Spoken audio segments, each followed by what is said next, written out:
Hi, my name's Tom, welcome to Quick Looks Weekly, and in this lesson we're going to be talking about something I like to call rush chords. This isn't the correct theoretical term for them, but what I basically mean is chords that sound like this, and that chord in particular. When I say Rush, I'm talking about the band Rush, which is one of my favourite bands, the guitarist of which his name is Alex Lifeson, and he's got a very distinct style and a very distinct sound to his playing. Now, I've been a fan of Rush, well, since I was very little, grew up listening to them, and there's certain things about his playing and certain things about their sound that just sort of sunk in to my brain, and one of which was this chord, which I always call the Rush chord, because it appears famously in their track Hemispheres right at the start. I think it sounds fantastic, and I like to use it wherever possible, but the same technique to create this chord can be used to create a bunch of different chords as well, and I'll just talk about what that is. I'm in standard tuning, so E, A, D, G, B, E, even though I don't use this tuning anymore for my regular playing. See my other videos for explanation on that. So I'll talk you through it now. Basically, it sort of follows along from the bar chord concept. So if we take our open E chord, what we're going to do is we're going to be moving up the low 4 strings in pitch, but keep the top 2 ringing out the B and E. So to do a rush chord, for this is the way I describe it. Again, it's completely non-correct in terms of theory, but it's just the way I use it to shorthand. So starting on F, what we can do is we can play the 1st fret on the low E, 3rd fret on the A, 3rd fret on the D, and then 2nd fret on the G, and then have the B and E ringing out,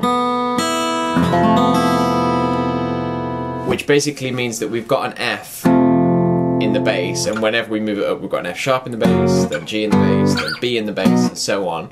And then the B, open E and B string ringing out give it some extra texture. So I'll just run through all the chords from, or in all 12 keys, and which chords do and don't work.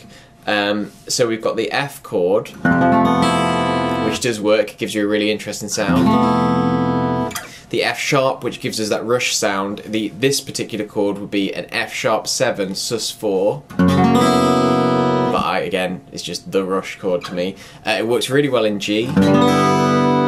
Doesn't really work so well in G sharp. You get a really weird sound, but you might find some use for it in your playing. Works fantastic in A. Not so much in A sharp. Works amazing in B. It's my favourite place to use it other than the F sharp. It works in C. Doesn't really work in C sharp. Works in D fantastically well. Doesn't work at all in E flat. And again, we can use it on the E all the way up there, which is similar to this. It gives us a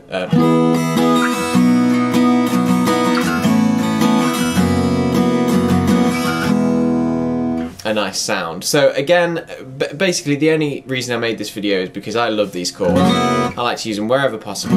And if you're writing a song, or you've written a song and you're playing it through, and you sort of, you're stuck with your bar chord shapes and it's sounding a bit stale, just try picking a few of the chords out. Let's say if you've got a chord progression that lands on a B major, just try playing that B major like this in the Rush way, and see if that maybe opens up some new sonic possibilities for you. But yeah, go buy a lot of Rush albums and check them out, because this chord, I don't think it can ever be overused. It's way too cool. Thanks very much for watching, and I'll see you soon.